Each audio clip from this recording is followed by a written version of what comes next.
Assalamu alaikum friends, welcome to my channel MBBS and BDS lectures.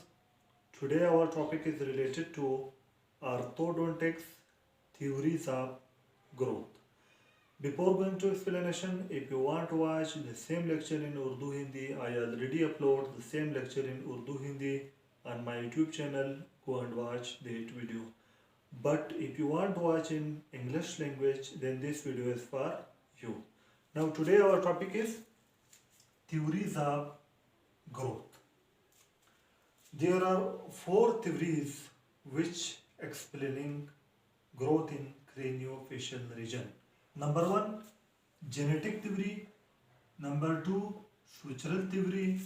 Number three, cartilaginous theory. And number four, functional matrix theory. Now we will study this theory one by one. First we start from genetic theory. According to genetic theory, all growth of craniofacial region is influenced by gene and it is free planned. Mean it is already mentioned in gene how craniofacial growth occur. Now, genetic theory. This theory states that all growth is controlled by genetic influence and it is pre-planned. First is genetic influence being controlled by gene, and second it is pre-planned. It is already planned how growth of craniofacial region occur.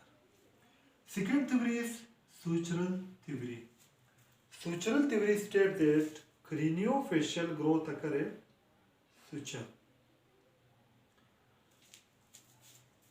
The craniofacial growth occur at suture. Now, this is the statement of sutural theory. Now, points raised against this theory. Now, against sutural theory, the points are raised, which is two. Number one, when area of suture is transplanted to another location, it does not grow, mean lack of growth potential. The first point which is raised against sutural theory is that if the part of suture is transplanted to another site, it does not grow on another site. Why? Because it does not have growth potential. It means the growth are not occurring suture. Second point is growth take place in untreated case of cleft palate even in the absence of suture. Mean on cleft palate region there is no suture, but when we left the cleft palate case untreated, and on that untreated site growth start even in the absence of suture, mean the sutural growth are not occur. This is the second point against the sutural theory. Growth takes place in untreated cases of cleft palate even in the absence of suture. Now, second sutural theory is also complete. Now come to the third theory, cartilaginous theory.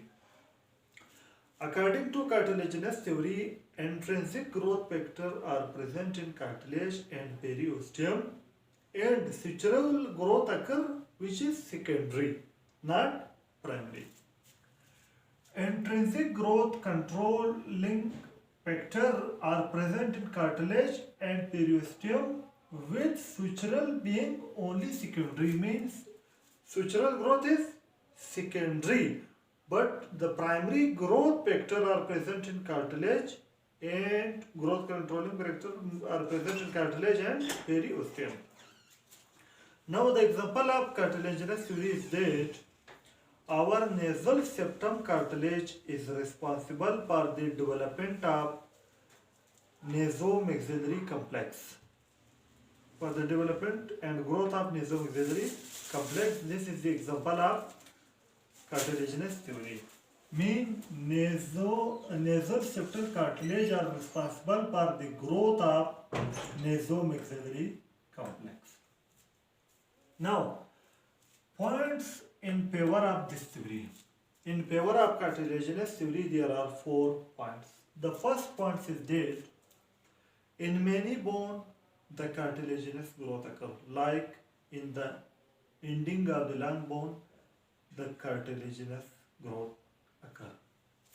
In many bone, cartilaginous growth occur. The second point in favor of this theory is that if we take parts of epiphyseal plate and transplant on another site, this epiphyseal plate, which is cartilage, they grow on another site, mean it have growth potential. If part of epiphyseal plate transplant on another site, it become grow. It means epiphyseal plate, which is cartilage, have growth potential.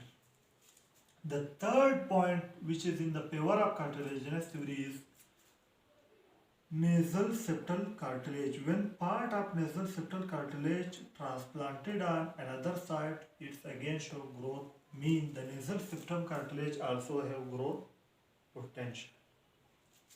The fourth point is there is experiment which is done on rabbit.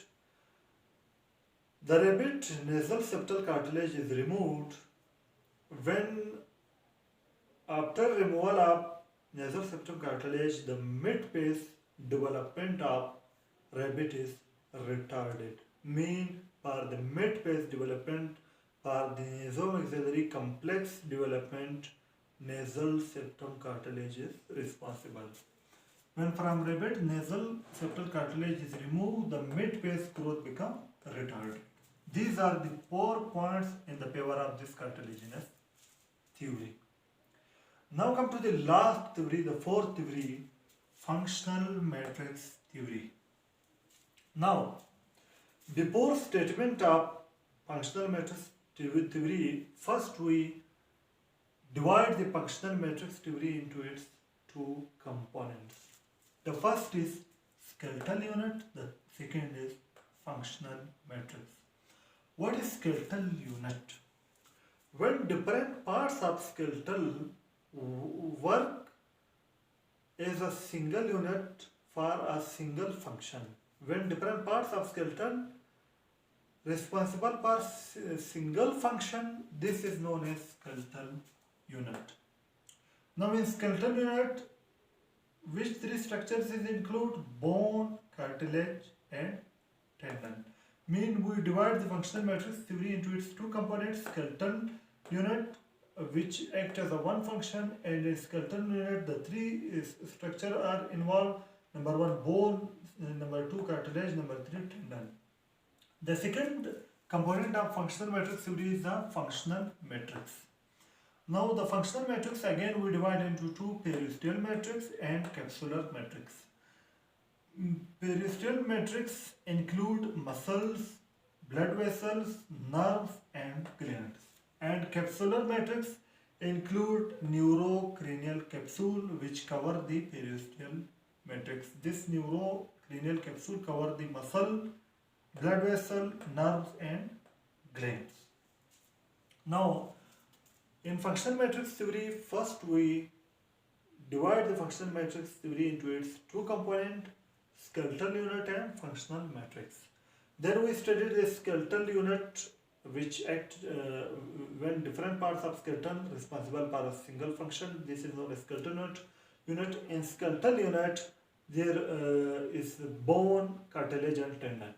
Now come to the functional matrix. The functional matrix, we divide the functional matrix again into 2, periosteal matrix and capsular matrix. Capsular matrix have neurocranial capsule and periosteal matrix have muscle, blood vessels, nerves and glands. Now after studying the 2 components of functional matrix theory, now come to the statement of functional matrix theory. What is the statement of functional matrix theory? The statement of functional matrix theory is that for the growth of skeletal unit, functional matrix is responsible. When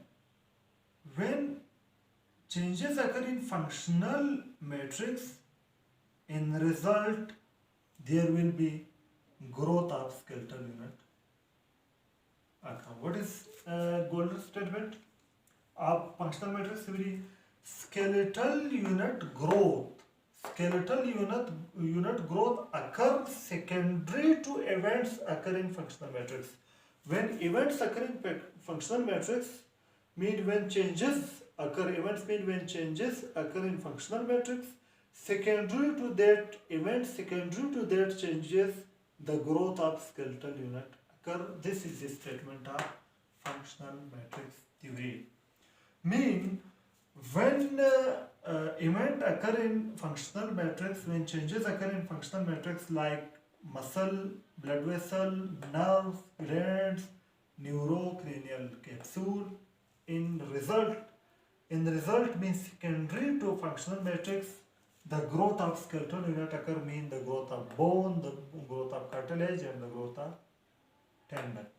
This is the functional matrix theory, and these are the two components of functional matrix theory. This is the main statement of functional matrix theory. Now today we studied the theories of growth in orthodontics. There are four theories. First is genetic theory, which states that the growth is controlled by genetic influence and it is pre-planned. Second is sutural theory, which states that craniofacial growth occurs in suture, and the 2 points which arise against this sutural theory. The third is cartilaginous theory, which states that intrinsic growth controlling factor are present in cartilage and periosteum, and the sutural growth is secondary. And points in favor of these theories are four. The last is the functional matrix theory, which have two components, skeletal unit and functional unit. And the statement of the functional matrix theory is that skeletal unit grow secondary to events occur in functional matrix. Now today our topic is complete. If you like my video, press the like button and share this video with your friends. If you're new to my channel, subscribe my channel by pressing the red subscribe button. And also press the bell icon to open all notifications in order to receive my each new video notification. For watching my videos, I am very thankful to you. Thank you very much.